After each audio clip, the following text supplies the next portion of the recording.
Section 11. But all is screened, subliminal, mystical. It needs the intuitive heart, the inward turn. It needs the power of a spiritual gaze. Else to our waking mind's small moment look, a goalless voyage seems our dubious course. Some chance has settled or hazarded some will, or a necessity without aim or cause, unwillingly compelled to emerge and be. In this dense field where nothing is plain or sure, our very being seems to us questionable, our life a vague experiment, the soul a flickering light in a strange, ignorant world, the earth a brute mechanic accident, a net of death in which by chance we live. All we have learned appears a doubtful guess, the achievement done a passage or a phase, whose further end is hidden from our sight, a chance happening or a fortuitous fate. Out of the unknown we move to the unknown. Ever surround our brief existence here, gray shadows of unanswered questionings, the dark in conscience signless mysteries, stand up unsolved behind fate's starting line. An aspiration in the night's profound, seed of a perishing body and a half-lit mind, uplifts its lonely tongue of conscious fire towards an undying light forever lost. Only it hears, sole echo of its call, the dim reply in man's unknowing heart, and meets, not understanding why it came, or for what reason is the suffering here, God's sanction to the paradox of life, and the riddle of the immortal's birth and time. Along a path of aeon serpentine, in the coiled blackness of her nescient course, the earth goddess toils across the sands of time. A being is in her whom she hopes to know, a word speaks to her heart she cannot hear, a fate compels whose form she cannot see. In her unconscious orbit through the void, out of her mindless depths she strives to rise, a perilous life her gain, a struggling joy, a thought that can conceive but hardly knows, arises slowly in her and creates the idea, the speech that labels more than it lights. A trembling gladness that is less than bliss invades from all this beauty that must die. Alarmed by the sorrow dragging at her feet, and conscious of the high things not yet won, ever she nurses in her sleepless breast an inward urge that takes from her rest and peace. Ignorant and wary and invincible, she seeks through the soul's war and quivering pain the pure perfection her marred nature needs, a breath of Godhead on her stone and mire. A faith she craves that can survive defeat, the sureness of a love that knows not death, the radiance of a truth forever sure. A light grows in her, she assumes a voice, her state she learns to read and the act she has done, but the one needed truth eludes her grasp, herself, and all of which she is the sign. An inarticulate whisper drives her steps, of which she feels the force but not the sense.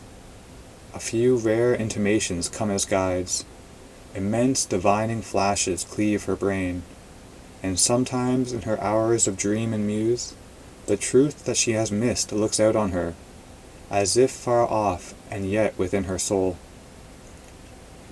A change comes near that flees from her surmise, and, ever postponed, compels attempt and hope, yet seems too great for mortal hope to dare. A vision meets her of supernal powers, that draw her as if mighty kinsmen lost, approaching with estranged, great, luminous gaze. Then is she moved to all that she is not, and stretches arms to what was never hers. Outstretching arms to the unconscious void, passionate she prays to invisible forms of gods, soliciting from dumb fate and toiling time what most she needs, what most exceeds her scope. A mind unvisited by illusions gleams, a will expressive of soul's deity, a strength not forced to stumble by its speed, a joy that drags not sorrow as its shade. For these she yearns, and feels them destined hers. Heaven's privilege she claims as her own right. Just is her claim the all-witnessing gods approve.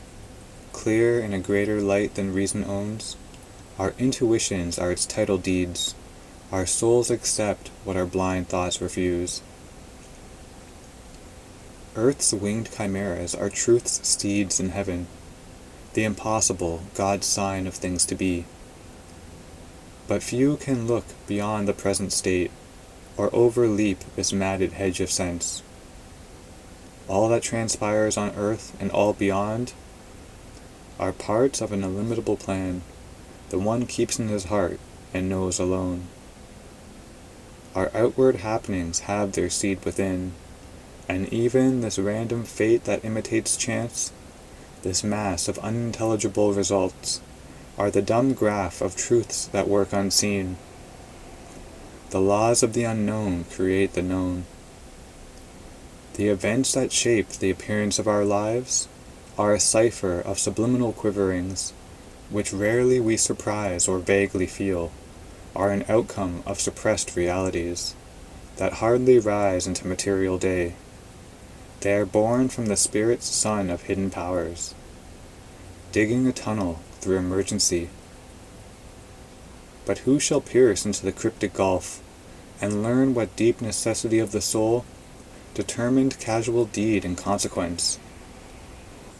Absorbed in a routine of daily acts, our eyes are fixed on an external scene. We hear the crash of the wheels of circumstance, and wonder at the hidden cause of things. Yet, a foreseeing knowledge might be ours, if we could take our spirits stand within, if we could hear the muffled daemon voice.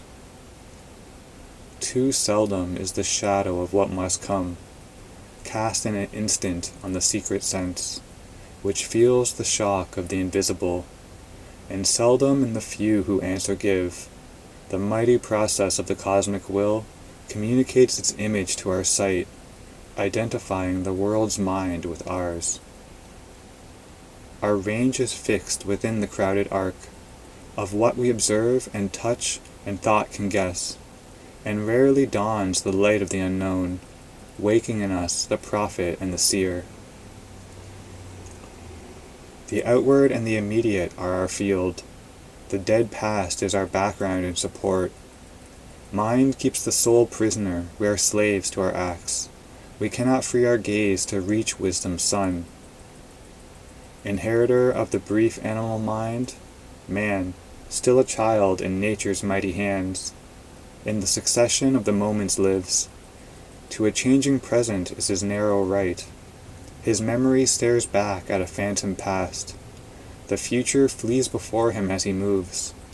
He sees imagined garments, not a face.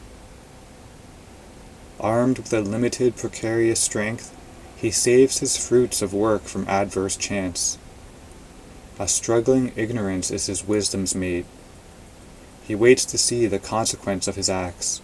He waits to weigh the certitude of his thoughts. He knows not what he shall achieve or when. He knows not whether at last he shall survive, or end like the mastodon and the sloth, and perish from the earth where he was king.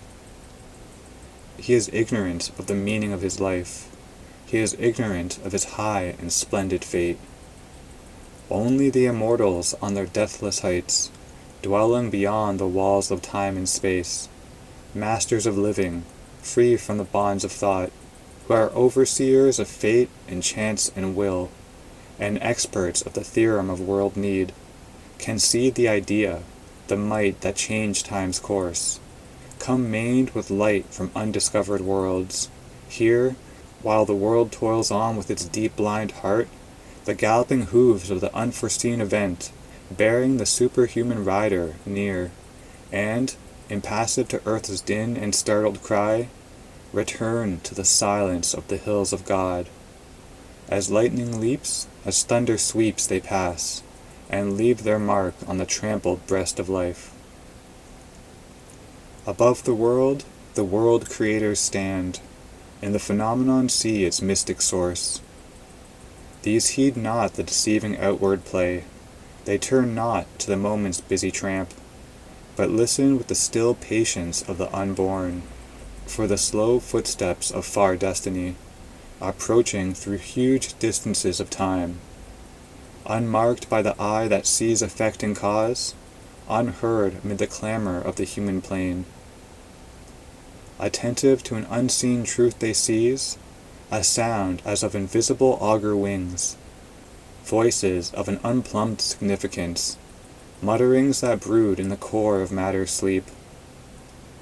In the heart's profound audition they can catch the murmurs lost by life's uncaring ear, a prophet's speech in thought's omniscient trance.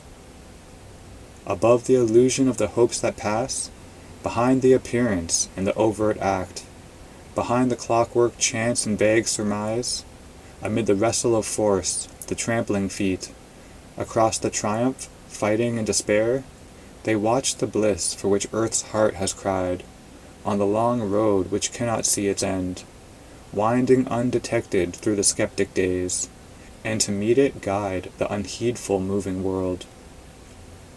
Thus will the masked transcendent mount his throne, when darkness deepens, strangling the earth's breast, and man's corporeal mind is the only lamp. As a thief's in the night shall be the covert tread of one who steps unseen into his house. A voice ill heard shall speak, the soul obey, a power into mind's inner chamber steal, a charm and sweetness open life's closed doors, and beauty conquer the resisting world. The truth light capture nature by surprise, a stealth of God compel the heart to bliss, and earth grow unexpectedly divine. In matter shall be lit the spirit's glow, in body and body kindled the sacred birth. Night shall awake to the anthem of the stars, the days become a happy pilgrim march, our will a force of the Eternal's power, and thought the rays of a spiritual sun. A few shall see what none yet understands. God shall grow up while the wise men talk and sleep, for man shall not know the coming till its hour, and belief shall be naught till the work is done.